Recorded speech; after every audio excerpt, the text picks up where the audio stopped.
ओम गण श्री महागणेशाय नमः। राधे राधे दोस्तों, कैसे हैं आप सब।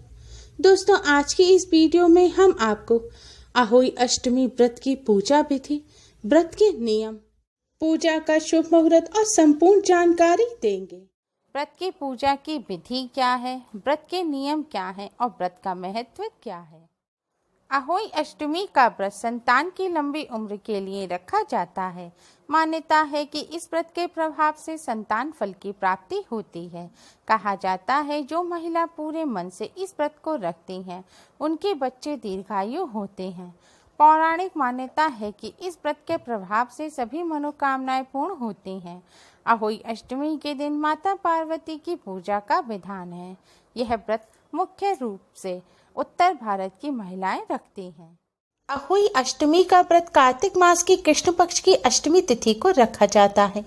इस बार यह तिथि 28 अक्टूबर की दोपहर 12:51 पर शुरू होगी और 29 अक्टूबर की देर रात 2:10 पर समाप्त होगी। इसलिए अहोई अष्टमी का व्रत इस बार 28 अक्टूबर दिन गुरुवार को ही रखा जाएगा। अहोई अष्टमी पर प्रदोष काल में पूजन किया जाता है। इस बार पूजन का शुभ मुहूर्त है 28 अक्टूबर की शाम 6:40 से रात 8:35 तक। इस बार की अहोई अष्टमी बहुत खास है क्योंकि इस दिन गुरु पुष्य नक्षत्र और अमृत सिद्धि योग बन रहा है। प्रदोष काल में पूजन के पश्चात स्थानीय मान्यता के अनुसार कहीं तारों को जल देकर तो कहीं चांद को जल देकर व्रत को पूर्ण किया जाता है। उत्तर भारत में अहोई अष्टमी व्रत का विशेष महत्व है।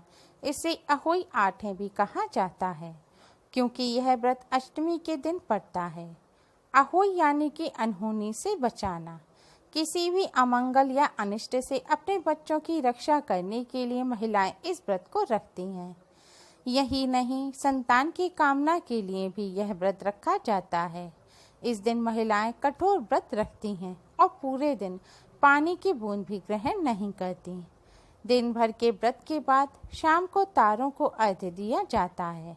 हालांकि चंद्रमा के दर्शन करके भी यह व्रत पूरा किया जा सकता है, लेकिन इस दौरान चंद्रोदय काफी देर से होता है, इसलिए तारों को ही अर्घ्य दे दिया जाता है।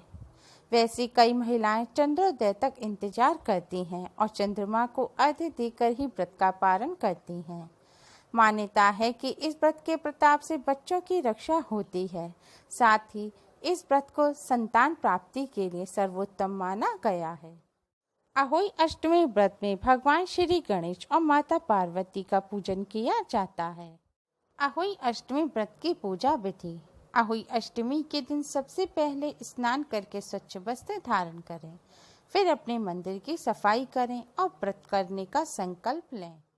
अब मंदिर के पास साफ दीवार पर गेरू और चावल से अहोई माता यानी कि माँ पार्वती और स्याहू व उसके 7 पुत्रों का चित्र बनाएं। आजकल बाजार में रेडीमेड तस्वीर भी मिल जाती हैं, आप वह भी दीवार पर लगा सकते हैं, या आप अहोई माता के चित्र को एक चौकी पर भी रख सकते हैं।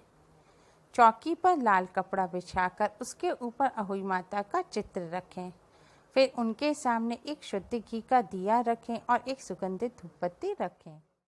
अब माँ पार्वती के चित्र के सामने चावल से भरा हुआ कटोरा, मूली और सिंघाड़े रखें। इसके बाद एक लोटे में पानी रखें, उसके ऊपर करवा रखें। इस करवे में भी पानी होना चाहिए। अगर करवा चौथ में इस्तेमाल किया हुआ करवा आप रखेंगे तो ज़्यादा अच्छा रहेगा। दीपावली के दिन इस करवे के पानी का पूरे घर में छिड़काव किया जाता है। अब दीपक और धूपबत्ती जलाएं और मैया को लाल रंग के पुष्प चढ़ाएं। इसके बाद मैया को कुमकुम से तिलक करें और पूजन करें। इस तरह आपको सुबह पूजा करनी है। अब अहोई माता को भोग लगाने के लिए पूरियां और पुए बनाएं। अपनी श्रद्धानुसार और इच्छानुसार आप खीर, हलवा और सब्जी भी बना सकते हैं। अब अहोई अष्टमी के दिन शाम को पूजा के शुभ मुहूर्त में आप 14 पूड़ियाँ और 8 पुए, और अगर आपने खीर और हलवा बनाया है, जो भी मीठा बनाया है, उन सबको आप एक थाल में रखें और मैया के सामने एक शुद्ध घी का दिया जलाएं, सुगंधित धूपबत्ती जलाएं, मैया को लाल रंग के पुष्प अर्पित करें, पूरी पुए और खीर हलवे का भोग लगाएं, मैया को कुमकुम से तिलक करें और अहोई माता के चित्र का पूजन करें। अब थोड़े से चावल हाथ में लेकर अहोई अष्टमी की कथा पढ़ें या सुनें। इसके बाद आरती उतारें। अब अहोई माता से आप अपने बच्चों की सफलता और दीर्घायु की प्रार्थना करें और संतान की इच्छा रखने वाली महिलाएं संतान प्राप्ति की प्रार्थना करें। इसके बाद आपने जो पानी से भरा लोटा रखा है उसे उठाएं और उस लोटे में आपने जो हाथ में चावल लेकर कथा सुनी है उन चावलों को आप लोटे के जल में डाल दें। अब इस लोटे के जल से आप तारों को अर्घ्य दें। अगर आपके यहाँ चांद को अर्घ्य दिया जाता है तो आप रात को चांद को अर्घ्य दें। अर्घ्य देने के बाद अब आप बायना निकालें। बायना में आप 14 पूरियाँ रखें और अपनी इच्छानुसार श्रद्धानुसार जो भी आप सामान रखना चाहते हैं वह रखें और घर की बड़ी स्त्री या अपनी सास को सम्मान पूर्वक दें और उनका पैर छूकर आशीर्वाद लें। अगर आपकी सास आपके पास नहीं रहती हैं तो आप बायना किसी सुयोग्य पंडित को दें। आपने जो पूरियाँ और पुओं का भोग लगाया है उन्हें अपने संतान यानी कि अपने बच्चों को दें, उन्हें खुद ना खाएं। पूजा में रखे मूली, सिंघाड़े और चावल और पका हुआ खाना पंडित जी को दिया जाता है। अहोई माता का कैलेंडर दीपावली तक लगा रहना चाहिए। अगर आपके घर में किसी बच्चे का जन्म हुआ है तो उस बच्चे के नाम का अहोई माता का कैलेंडर उस साल लगाना चाहिए। कहीं कहीं महिलाएं चांदी की अघोई, जिसे साई कहा जाता है, की पूजा करती हैं। चांदी की अहोई की पूजा रोली, अक्षत, दूध और भात से की जाती है। पूजा करने के बाद चांदी की साई को महिलाएं अपने गले में धारण करती हैं और दीपावली तक पहने रहती हैं। अहोई अष्टमी का व्रत निर्जला किया जाता है। व्रत में ना ही कुछ खाया जाता है और ना ही जल की एक बूंद ग्रहण की जाती है।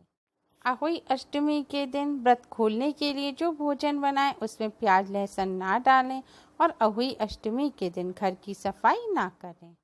इस विधि से अहोई अष्टमी का व्रत रखने से अहोई माता की कृपा से संतानहीन को संतान सुख की प्राप्ति होती है और जो महिलाएं अपने संतान के लिए यह व्रत रखती हैं उनकी संतान स्वस्थ दीर्घायु होती हैं। उम्मीद है आपको हमारी ये वीडियो पसंद आई होगी। प्लीज़ लाइक करें, शेयर करें। हमारी और भी वीडियोस के लिए हमारे चैनल को सब्सक्राइब करना ना भूलें। Thanks for watching. Radhe Radhe.